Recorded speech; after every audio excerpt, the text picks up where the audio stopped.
So all of you, today I'll have to start your delegation of authority, right? For delegation of authority in your syllabus, I have sent you people the syllabus attachment. What you people need to do is this, that take out the printout of the syllabus attachment which I have sent of the commerce. In economics, like, there is no problem, which whatever is there in the syllabus I am teaching only that much. But for commerce, like, you keep it with you, okay? Like, I have completed divisional and functional structure. For that only meaning is there. Don't get confused. No marriage, no demarriage, no advantage, no disadvantage, okay? Now, for delegation of authority, you have two topics. One is meaning and importance. Only meaning and importance. Features are not there.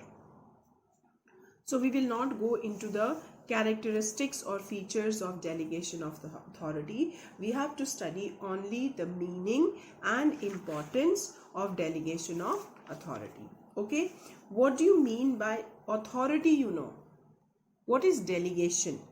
Delegation means shifting the responsibility. Is it clear? Shifting, transferring the responsibility which a particular person is having. That person shifted his responsibility to other person by hiring the other people in the organization. Is it clear? Now, there are many managers in an organization. Okay, the manager has a responsibility. So what the managers does, they shift their responsibility, their duty to their subordinate. So shifting the responsibility to the subordinate by the managers or executive of the organization is called delegation of authority. In place of shifting, in place of transferring, the proper word or the term which is used is called delegation of authority. So delegation of authority means transferring and trusting the responsibility to subordinates. Is it clear? Subordinate means to the juniors. Okay, hiring the other people who will be having lower rank than the manager, and they are going to perform work what the manager was supposed to perform for the organizer. That is delegation of authority. Now see, all of you, in the book in page number 201. Delegation of authority, see the meaning. Delegation of authority takes place when a manager assigns a part of his work. Assigns a part of his work means what work he is having, he is assigning that part of his work to others and give them the authority to perform the assigned task. And that's what delegation of authority. A manager assigned the work which the manager has to do to others by giving them the authority to perform the task which the manager was supposed to do. Now he transfer his task to the others. Is it clear? This is called delegation of authority. For the manager who delegates authority holds his subordinate responsible for proper performance of the assigned task. Is it clear? Proper performance of the assigned task. Is it clear? So not only they give the task which they have to perform, they also expect that the others to whom they are giving the work must perform their work properly. All right, then.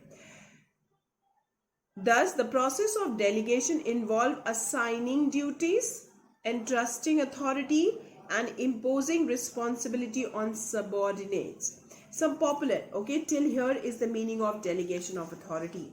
Whatever is given, okay, underline, all of you, page number 201. Then one definition you have to learn. So you learn the first definition given by Theo Heyman, that is, delegation of authority merely means granting of authority. All right, means the manager grants the authority to his subordinate to operate within a prescribed limit. Okay, within a prescribed limit, the work what the manager need to perform, he say to the subordinate to perform, but within the limit, is called delegation of authority. Only one definition is more than enough. Then after that, directly come to the importance of delegation of authority. Okay, now see page number 203, importance of delegation of authority. Okay, when the size of an organization expand, a manager cannot alone do all the work himself. Obviously, size of the organization is expanding, it is becoming bigger, so it's not possible for a manager to do all the work by himself. He has to share his work and authority with others. An executive can extend his personal capacity through delegation of authority. Obviously, an executive also, okay, can extend his personal capacity. Obviously, as an individual, an executive has his own limited capacity. He can enhance his capacity by hiring the subordinate and by assigning some of the responsibilities which is too much for an executive. So that is the another important. An executive can extend his personal capacity through delegation of authority. Then delegation is the means by which a manager can get result through others. Obviously, he can get the result through others because he assigns the duty to others and he expects from them that they are going to perform their duties properly. Failure to delegate reduces the efficiency of the individual and blocks the development of his junior. How one delegate determines how one manages. Just as authority is the key to the manager's job, delegation is the key to organization. Is it clear? So this is there. Then this importance you can explain with the help of some advantages. Okay. Explain. Let's suppose this question come in 6 marks. Okay, how will you write this answer? So first this paragraph, and then you are going to write the advantages under importance, not disadvantages, only advantages. What is the first one? Relief to top executive. It's very much clear. Top executive have too much of pressure to achieve the organizational goals. They have to perform several functions. So this delegation of authority actually help them to get some relief from the work burden of the work which they are having. See the point? Delegation of authority enables a manager to share his workload with his subordinate. Very much clear. Second, it reduces the burden of work on senior executive.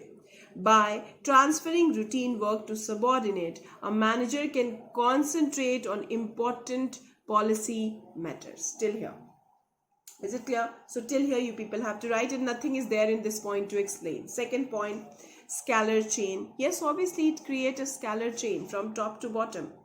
Okay, the executive is hiring the subordinate is answerable to executive. The subordinate has to follow the command of the executive. So it creates a scalar chain. Delegation of authority creates a chain of superior subordinate relationship among managers. It provides meaning and content to managerial job. It also direct and regulate the flow of authority from top to bottom of an organization. Till here.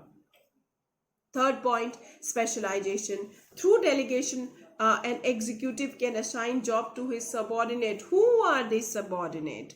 These subordinates are those who are specialized people.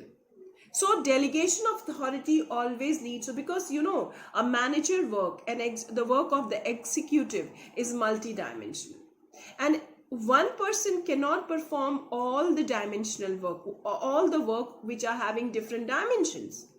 Every dimension need to be performed by a specialist, and delegation of authority give this opportunity to a manager, to a executive, to hire a subordinate who is specialized in the particular field or in the particular dimension. So delegation of authority always lead to specialization. That is the another importance of delegation of authority. Through delegation, an executive can assign job to his subordinate according to their ability and experience. Any layman they cannot hire.